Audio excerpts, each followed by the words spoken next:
Online பயன்பாடு அதிகரித்துள்ளதால் அதன் மூலம் மோசடி நடப்பதும் அதிகரித்து வருகிறது.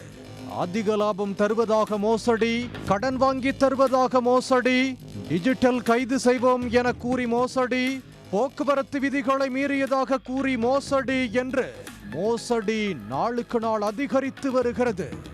இந்த நிலையில் ஆன்லைன் மூலம் முன்பதிவு செய்யும் டிக்கெட் மற்றும் ஹோட்டல் புக்கிங்கை ரத்து செய்ய முயலும் வாடிக்கையாளர்களை குறிவைத்து புதிய மோசடி ஒன்று அரங்கேறி வருகிறது. கோவை புதூர் பகுதியைச் சேர்ந்த 60 வயது மூதாட்டி ஒருவர் இணையதளம் மூலம் ஹோட்டலில் அறை புக் செய்துள்ளார். பின்னர் பயண திட்டம் மாறியதால் அதனை ரத்து செய்ய முடிவு செய்துள்ளார். இதற்காக ஹோட்டலின் இணையதளத்திற்கு சென்று செல்போன் எண்ணை எடுத்துள்ளார். பிறகு அந்த எண்ணை தொடர்பு கொண்ட போது செயலி லிங்க் ஒன்றை அனுப்பி அதை பதிவிறக்கம் செய்து அதில் வங்கியின் விவரங்களை பூர்த்தி செய்யுமாறு கூறியுள்ளனர். அதை பூர்த்தி செய்தால் அறை புக் செய்ய செலுத்தப்பட்ட பணம் திரும்ப வரும் என தெரிவித்துள்ளனர்.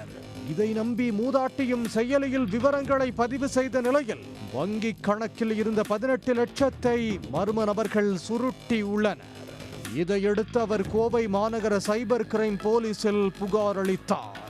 புகார் அடிப்படையில் போலீசார் வழக்கு பதிவு செய்து விசாரித்து வருகின்றனர். போலீசார் விசாரணையில் கடந்த ஒரே வாரத்தில் மட்டும் சுமார் 50 நபர்கள் மோசடி கும்பலிடம் சிக்கி உள்ளது தெரிய வந்துள்ளது. இந்த மோசடி எப்படி நடக்கிறது என விசாரித்த போது ரயில், பேருந்து, விமானம் மூலம் பயணிக்க ஆன்லைன் மூலம் டிக்கெட் முன்பதிவு செய்த பின்னர் சில காரணத்துக்காக அந்த டிக்கெட்டை ரத்து செய்ய வேண்டும் என்றால் டிக்கெட் புக் செய்த செயலி அல்லது இணையதளத்திற்கு சென்று ரத்து செய்ய வேண்டும். ஆனால் சிலர் இது தெரியாமல் செல்போன் மூலம் பேசி ரத்து செய்ய முயல்கின்றனர். அதற்காக இணையதளம் மூலம் சென்று சம்பந்தப்பட்ட நிறுவன செல்போன் எண்களை எடுக்க முயல்கின்றனர்.